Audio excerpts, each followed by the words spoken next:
তরুণ প্রজন্মদের কাছে আকর্ষণীয় বিষয় হলো যে খেলাধুলা এবং কেউ বা ক্রিকেট কেউ বা ফুটবল খেলাকে পছন্দ করেন। তারই ধারাবাহিকটা তরুণদেরকে উৎসাহ দিতে ব্রাহ্মণবাড়িয়া সদর উপজেলায় 13 নং মাছাতা ইউনিয়নের 3 নং ওয়ার্ডে তরুণদেরকে বিভিন্ন অপকর্ম ও আড্ডার থেকে বিরত রাখার জন্য আয়োজন করা হয় মিনিবার ফুটবল টুর্নামেন্টের আয়োজন। বিস্তারিত থাকছে প্রতিবেদনে। ব্রাহ্মণবাড়িয়া সদর 13 নং মাছিয়াতা ইউনিয়নের 3 নং ওয়ার্ডে জগৎসার ইউনাইটেড এফসি এর উদ্যোগে মিনিবার ফুটবল খেলার আয়োজন করা হয়। এই ফুটবল খেলা দেখার জন্য মাঠের মধ্যে এ যেন এক আনন্দ উল্লাস সাধারণ মানুষের কাছে।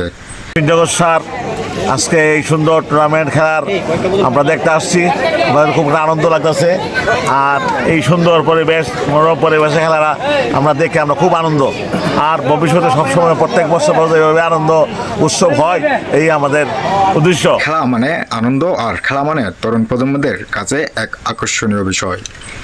কেউ বা ক্রিকেট খেলাকে ভালোবাসে, আবার কেউ বা ফুটবল খেলাকে ভালোবাসেন।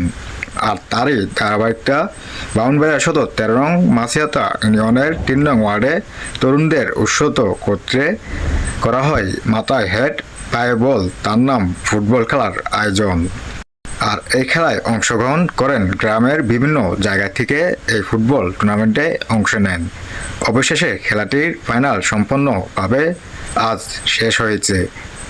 এই খেলা দেখার জন্য পুরা মাঠে যেন দুই দলের খেলা দেখার জন্য শতাধিক দর্শকের মধ্যে দিয়ে হাড্ডাহাড্ডি, আর দর্শকের মনে এক আনন্দ অনুভব করা, এ যেন ফিফা বিশ্বকাপ ফুটবল খেলার দেখার মতো আনন্দ সাধারণ মানুষের কাছে।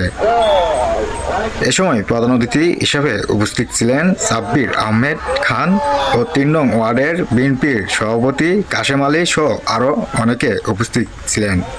এক পর্যায়ে খেলাটি দুই দলের মধ্যে হাড্ডাহাড্ডি লড়াইয়ে টাইব্রেকারের মাধ্যমে শেষ হয়। আমরা জানি যে আমাদের চারপাশে যা কিছু আছে সব কিছু নিয়ে আমাদের পরিবেশ, আর এই পরিবেশের মধ্যে দিয়ে তরুণদের পড়ালেখার পাশাপাশি খেলাধুলা করা আমাদের সমাজের কাজ। কারণ তরুণরা পড়ালেখার পাশাপাশি খেলাধুলাতে থাকলে বিভিন্ন ধরনের কাজ হতে অপকর্ম ও আড্ডা থেকে দূরে থাকবে, এমনটা আশা করা যায়। মোহাম্মদ শাওন, ব্রাহ্মণবাড়িয়া, ইনসাফ টাইম নিউজ।